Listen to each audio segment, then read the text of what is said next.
இந்த ஈஸ்டருக்கு பிறகு தான் ஜனாதிபதி தேர்தலில் போட்டியிடுவதாக அறிவித்து தேர்தலிலும் போட்டியிட்டு අපේ පිළට පමණයි නැවතත් මේ රට සුරක්ෂිත රටක් කරන්නට පුළුවන් වෙන්නේ කියන එක මේ අවස්ථාවේදී මතක් කරන්නට ඕනේ. மாபெரும் வெற்றி ஒன்றையும் பெற்றுக்கொண்டது மட்டுமல்லாமல் பெற்றுக்கொண்ட அன்றைக்கே அவர் கக்கிய இனவாதங்களையும் நாம் மறந்துவிடவில்லை. ஜனாசாக்களை எரியுங்க என்கிற உத்தரவு பிறப்பிக்கப்பட்டு 300க்கும் மேற்பட்ட ஜனாசாக்கள் எரிக்கப்பட்டது மட்டுமல்லாமல் அதற்கு பிறகு அடக்குவதற்குரிய அனுமதி கிடைத்து கூட நம்ம சாதாரணமாக ஜனாசாக்களை அடக்க முடியல.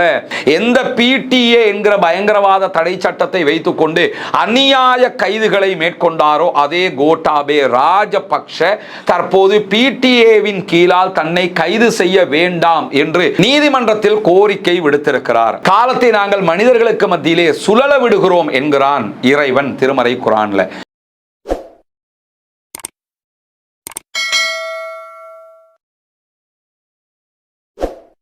அன்பிற்கினிய சகோதர சகோதரிகளே, நம் அனைவர் மீதும் ஏக இறைவனுடைய அமைதியும் கருணையும் உண்டாகட்டுமாக என்கிற பிரார்த்தனைகளோடு இஸ்லாமியர்களாக இருக்கிற நமக்கு இஸ்லாத்தினுடைய வழிகாட்டுதல் பிரகாரம் ஒரு முக்கியமான நம்பிக்கை இருக்கிறது. அது என்ன நம்பிக்கை என்று சொன்னால், இந்த சமூகத்திற்கு எதிராக, இந்த அப்பாவி மக்களுக்கு எதிராக யாரெல்லாம் சூழ்ச்சிகளில் ஈடுபடுவார்களோ அந்த சூழ்ச்சிகளுக்கு எதிராக அல்லாஹு தாலா கண்டிப்பாக அவர்களுக்கு அதற்குரிய பிரதிபலன்களை கொடுப்பான் என்கிற நம்பிக்கை தான் அது. அதை தாண்டி இன்னும் ஒரு நம்பிக்கையும் இருக்கிறது. என்னென்று சொன்னால், யாரெல்லாம் பாதிக்கப்படுகிறார்களோ அவர்கள் கேட்கிற பிரார்த்தனைகளை இறைவன் எவ்விதமான திரைகளும் இல்லாமல் ஏற்றுக்கொள்வான் என்கிற நம்பிக்கை. நபிகள் நாயகம் ஸல்லல்லாஹு அலைஹி வஸல்லம் அவர்கள் சொல்கிறார்கள், இத்தகை தாவத்தல் மதுலும், பாதிக்கப்படுகிறவர்களுடைய பிரார்த்தனைக்கு பயந்து கொள்ளுங்கள். ஏன்னா அந்த பிரார்த்தனைக்கும் இறைவனுக்கும் இடையில எந்த திரைகளும் கிடையாதுங்கிறாங்க.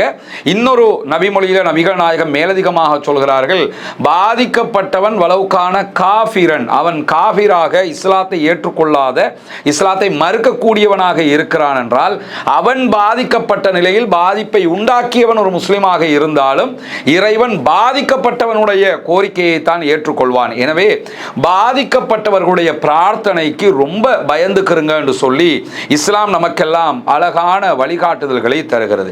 இந்த அடிப்படையில் இலங்கை இஸ்லாமியர்களாகிய நாம் நம்முடைய இந்த வரலாறு நெடுகிலும் நிறைய பாதிப்புகளை சந்தித்திருக்கிறோம். அந்த பாதிப்புகளில் நம்மளால மறக்க முடியாத ஒரு முக்கியமான பாதிப்பு என்னன்னா, இனவாதம் இந்த நாட்டிலே மிக வேகமாக தோற்றுவிக்கப்பட்டது.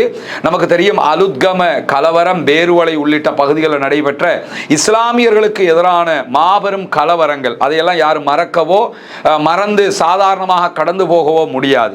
அதே மாதிரி கொத்து ரொட்டியில மலட்டுத்தன்மையை உண்டாக்குகிற காரியத்தில் ஈடுபடுகிறார்கள் என்று கூறி அம்பாறை பகுதிகளில் வன்முறை தாக்குதல்கள் இஸ்லாமியர்களுக்கு எதிராக கட்டவிழ்த்து விடப்பட்டது. அதே போன்றுதான் திகன கலவரம், திகனையில் ஆரம்பித்து தெல்தெனியில் ஆரம்பித்தது அக்குரணை வரைக்கும் மிக பாரிய அழிவுகளை உண்டாக்கிய கலவரம்.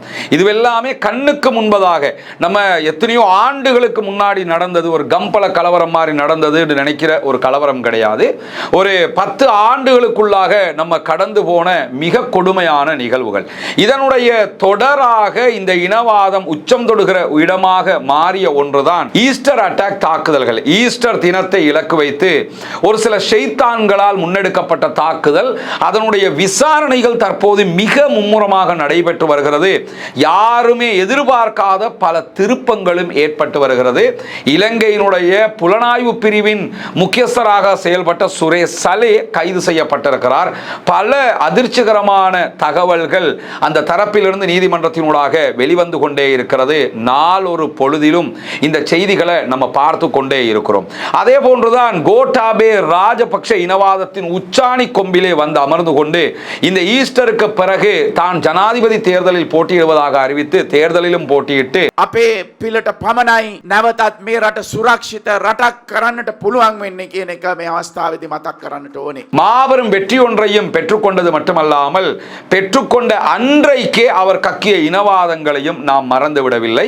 அதனுடைய தொடராகத்தான் ஜனாசா எரிப்பு என்கிற வரலாற்றில் எந்த ஒரு மனிதநேயமிக்க மனிதனாலும் மறுக்க முடியாத, மறக்க முடியாத ஒரு மாபெரும் அநியாயத்தை கோட்டாவினுடைய அரசு செய்தது. உலக அளவுல இஸ்லாமியர்களை மிக கொடுமையாக பழிவாங்கிய அழித்து புதைத்த ஒரு நாடு மியன்மர்ல கூட இந்த சட்டம் நடைமுறைப்படுத்தப்படவில்லை.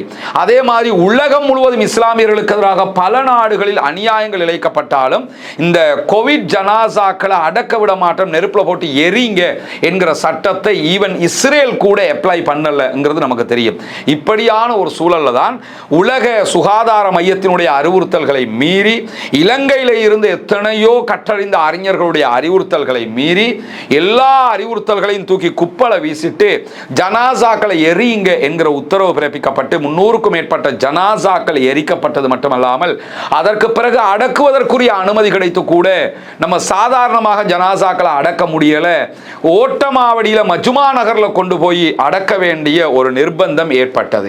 இப்படி நாம் சந்தித்த இன்னல்கள், துன்பங்கள், கஷ்டங்கள், துயரங்கள், வடுக்கள் சாதாரணமானதல்ல, சாதாரணமாக கடந்து போகக்கூடிய ஒன்றுமல்ல என்பது அத்தனை பேருக்கும் தெரியும்.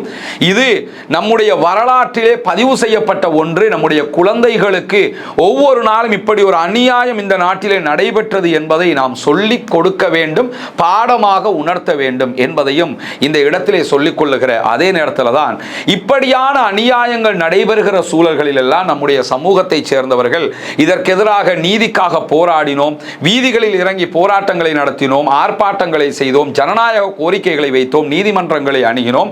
இந்த முறைப்படியெல்லாம் செயல்பட்ட அதே நேரத்தில் ஏக இறைவனாம் அல்லாஹ்விடத்தில் கையேந்தி, இறைவா இதற்குரிய பதில்களை கொடுத்து விடு, இந்த அநியாயத்தை செய்கிறவர்களை நீயே பார்த்துக்கொள் ரப்பே என்று சொல்லி ஒவ்வொரு தாய்மாரும், ஒவ்வொரு குழந்தைகளும், ஒவ்வொரு பெற்றவர்களும், ஒவ்வொரு இஸ்லாமியர்களும் கண்ணீர் வடித்து கதறி தஹஜ்ஜத்திலும் ஒவ்வொரு தொழுகைகளிலும் பிரார்த்தனை செய்தது இன்றைக்கும் நமக்கு நினைவிருக்கிறது சகோதரர்களே. அவ்வளவு இறைவனிடத்தில் கையேந்தி, இறைவா இவர்களை விட்டு விடாதே என்று சொல்லி நம்ம கோரிக்கை விடுத்துக்கிட்டே இருந்தோம். மக்காவினுடைய பிரச்சார களத்திலே நபிகள் பெருமகனார் ஸல்லல்லாஹு அலைஹி வஸல்லம் அவர்கள் பிரச்சாரத்தில் ஈடுபட்டிருக்கிற அந்த காலகட்டத்தில் காபத்துல்லாவில் சென்று தொழுகை நடத்துகிறார்கள். தொழுகை நடத்துகிற போது நபிகள் நாயகம் ஸல்லல்லாஹு அலைஹி வஸல்லம் அவர்களுடைய சுஜூதினுடைய நிலையில அழுகிய ஒட்டகத்தினுடைய குடல்களை கொண்டு வந்து கழுத்திலே, உடம்பிலே அள்ளி போட்டார்கள். அவ்வளவு அநியாயம் ரசூலுல்லாஹ்க்கு செய்யப்படுகிற நேரத்தில் தான் அல்லாஹ்வுடைய தூதர் ஸல்லல்லாஹு அலைஹி வஸல்லம் அவர்களை காப்பாற்றுவதற்காக ஓடி வந்து அபூபக்கர் சித்திக் ரலியல்லாஹு அன்ஹு, ஃபாத்திமா ரலியல்லாஹு அன்ஹு போன்றவர்கள் காப்பாற்றுகிறார்கள். அல்லாஹ்வுடைய தூதர் ஸல்லல்லாஹு அலைஹி வஸல்லம் அவர்கள் அல்லாஹ்விடத்திலே கையேந்தி கேட்கிறார்கள், இறைவா உத்பாவை பார்த்துக்கொள், அபூஜஹலை பார்த்துக்கொள், ஷைபாவை பார்த்துக்கொள் என்று அந்த மக்கமா நகரத்தினுடைய மாபெரும் தலைவர்கள், அநியாயத்தின் தலைவர்களாக செயல்பட்டவர்களுடைய பெயர்களை சொல்லி சொல்லி பிரார்த்தனை செய்தார்கள். பத்ர் போர்க்களத்திலே அவர்கள் அத்தனை பேர் மாய்க்கப்பட்டு கீழே வீழ்த்தப்பட்டிருந்த காட்சிகளையும் இன்றைக்கும் பத்ர் யுத்தத்தின் வரலாற்றில் நாம் பார்க்க முடியும். அதே போன்றுதான் இந்த சமூகத்திற்கு சொல்லனா துன்பங்களை தந்த இனவாத தலைவர்களுடைய பெயர்களை சொல்லி சொல்லி நாம் பிரார்த்தனையில் ஈடுபட்டிருக்கிறோம். அந்த ஒவ்வொருவரும் தற்போது அவர்களுக்குரிய பதில்களை பெற்றுக்கொள்கிறார்கள் என்பதை கண்ணுக்கு முன்னால் நாம் உணர முடிகிறது. அதனுடைய இன்னும் ஒரு பகுதியாகத்தான் நம்முடைய பிரார்த்தனைகள் வீண் போகவில்லை என்பதை உணரும் விதமாக நேற்றைய தினம் உயர்நீதிமன்றத்திலே முன்னாள் ஜனாதிபதி கோட்டாபய ராஜபக்ஷ சார்பாக ஒரு மனு தாக்கல் செய்யப்பட்டிருக்கிறது. அந்த மனுவிலே குறிப்பிடப்பட்டிருக்கக்கூடிய முக்கியமான விவகாரமே என்னன்னு கேட்டா, என்னை கைது செய்ய வேண்டாம் என்கிற தடை உத்தரவை பிறப்பிக்க வேண்டும் என்பதுதான் கோட்டாவினுடைய கோரிக்கையாக இருக்கிறது. PTA என்கிற பிரிவென்ஷன் ஆஃப் டெரரிசம் ஆக்ட் என்கிற ஒன்றை வைத்துக்கொண்டு பயங்கரவாத தடை சட்டம் என்கிற பெயர்ல இந்த ஈஸ்டர் அட்டாக்கு பிறகு அப்பாவி இஸ்லாமியர்கள், அப்பாவி உலமாக்கள், அப்பாவிகளாக இருந்த முஸ்லிம்கள் அத்தனை பேரையுமே சொல்ல முடியாத, நினைக்க முடியாத துன்பத்துக்கு ஆளாக்கியவர் தான் கோட்டாபே ராஜபக்ஷவும் அவருடைய அரசாங்கமும். PTA என்கிற பயங்கரவாத தடை சட்டத்தை வச்சுக்கிட்டு யாரையெல்லாம் பழி வாங்கணும்னு நினைச்சாங்களோ அத்தனை பேரையுமே அதில் தூக்கி தூக்கி உள்ள போட்ட காட்சிகளை எல்லாம் நம்ம கண்ணுக்கு முன்னாடி பார்த்திருக்கிறோம், அழுது இருக்கிறோம், புலம்பி இருக்கிறோம். இது முடிவுக்கு வராதா என்று ஏங்கி இருக்கிறோம். இந்த நிலையில எந்த PTA என்கிற பயங்கரவாத தடை சட்டத்தை வைத்துக்கொண்டு அநியாய கைதுகளை மேற்கொண்டாரோ அதே கோட்டாபே ராஜபக்ஷ தற்போது PTA-வின் கீழால் தன்னை கைது செய்ய வேண்டாம் என்று நீதிமன்றத்தில் கோரிக்கை விடுத்திருக்கிறார். அல்லாஹு தாலா சொல்லுகிற ஒரு அற்புதமான திருமறை குர்ஆனுடைய வசனம் நினைவுக்கு வருகிறது. காலத்தை பற்றி அல்லாஹு தாலா பேசுகிற போது நுதாவிலுஹா பைனன் நாஸ், காலத்தை நாங்கள் மனிதர்களுக்கு மத்தியிலே சுழல விடுகிறோம் என்கிறான் இறைவன் திருமறை குர்ஆன்ல. காலம்ங்கிறது எப்பொழுதும் ஒருவருக்கு சாதகமாக இருக்காது. ஆட்சிங்கிறது அவங்கள்ட்ட மட்டும் இருக்காது. அநியாயம் செய்து கொண்டே இருப்பவர்கள் சாகும் வரைக்கும் அப்படித்தான் இருக்க முடியும், அந்த அதிகாரம் தங்களிடமே இருக்கும் என்று நம்பக்கூடாது என்பதை புரிந்து கொள்ளுகிற ஒரு அற்புதமான குர்ஆனுடைய வசனம் தான் இது. எப்பொழுதுமே இது நம்ம கிட்ட தான் இருக்கு, நம்ம நினைச்ச மாதிரி செய்யலாம்னு ஆடலாம் என்று நினைத்தால் அது மாறும் என்பதை இந்த வசனம் நமக்கு அற்புதமாக சொல்லுகிறது. அந்த அடிப்படையில் பிடிஏவை வச்சுக்கிட்டு யார் யாரெல்லாம் அநியாயமாக கைது செய்தாரோ அதே கோட்டாபே ராஜபக்ஷ தற்போது தன்னை கைது செய்யக்கூடாது என்று நீதிமன்றத்தை நாடி இருக்கிறார். அவருடைய மனுவில் சொல்லப்பட்டிருக்கக்கூடிய விவகாரங்களை தான் நம்ம இந்த இடத்துல பார்க்க இருக்கிறோம். அதில் அவர் என்ன கோரிக்கையை விடுத்திருக்கிறார் என்று சொன்னா, கடந்த 3ஆம் தேதி கோட்டை நீதவான் நீதிமன்றத்தில் இருந்து சிஐடியினுடைய கோரிக்கைக்கு இணங்க கோட்டாபய ராஜபக்ஷ மற்றும் அவருடன் பணியாற்றிய 2 முக்கியமான அதிகாரிகளுக்கு வெளிநாட்டு பயண தடை விதிக்கப்பட்டிருக்கிறது.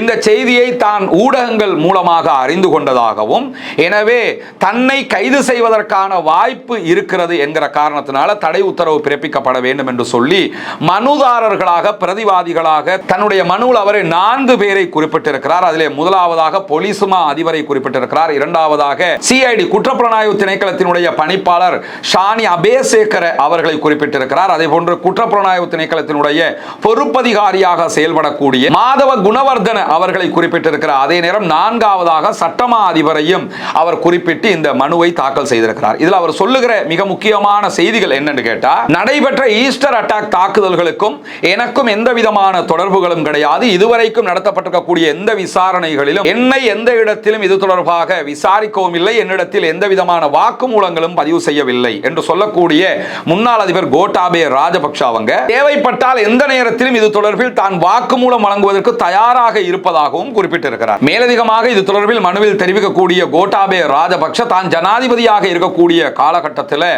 அரசியல் பழிவாங்கல்கள் தொடர்பான விசாரணைகளை நடத்துவதற்காக நியமிக்கப்பட்ட ஆணைக்குழு சார்பாக இப்பொழுது சிஐடியினுடைய குற்றப்புலனாய்வு திணைக்களத்தினுடைய டைரக்டராக செயல்படக்கூடிய ஷானி அபேசேகரவுக்கு எதிராக சில தீர்ப்புகள் நடவடிக்கைகள் மேற்கொள்ளப்பட்டிருந்தன. எனவே தற்போது அவர்தான் சிஐடியினுடைய டைரக்டர் ஜெனரலாக செயல்பட்டு கொண்டிருக்கிறார்.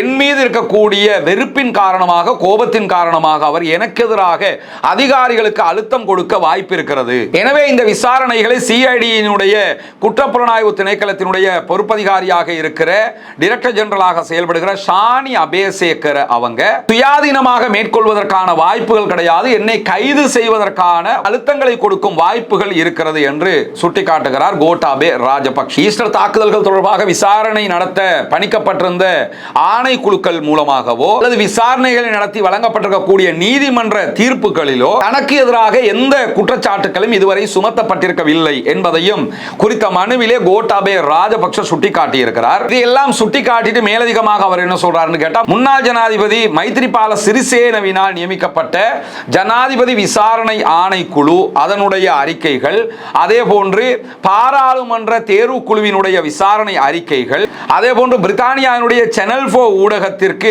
அசாத் மௌலானா என்கிறவர் வழங்கியிருக்கக்கூடிய வாக்குமூலத்தினுடைய விசாரணை அறிக்கைகள் அனைத்தையும் நீதிமன்றத்தில் சமர்ப்பிக்குமாறு ஒரு உத்தரவு பிறப்பிக்க வேண்டும் என்றும் நீதிமன்றத்திலே அவருடைய மனுவிலே அவர் கோரிக்கை விடுத்திருக்கிறார். இந்த விசாரணைகள் எல்லாம் நடைபெற்று இறுதி தீர்ப்பு வருகிற வரைக்கும் தன்னை கைது செய்யக்கூடாது என்று சொல்லியும், அதே போன்று தன்னை தடுப்பு காவலில் எடுக்கக்கூடாது என்று சொல்லியும் ஒரு உத்தரவை பிறப்பிக்க வேண்டும் என்று சொல்லித்தான் அவர் தாக்கல் செய்திருக்கக்கூடிய மனுவிலே இந்த கோரிக்கைகளை முன்வைத்திருப்பதை நம்ம பார்க்க முடிகிறது.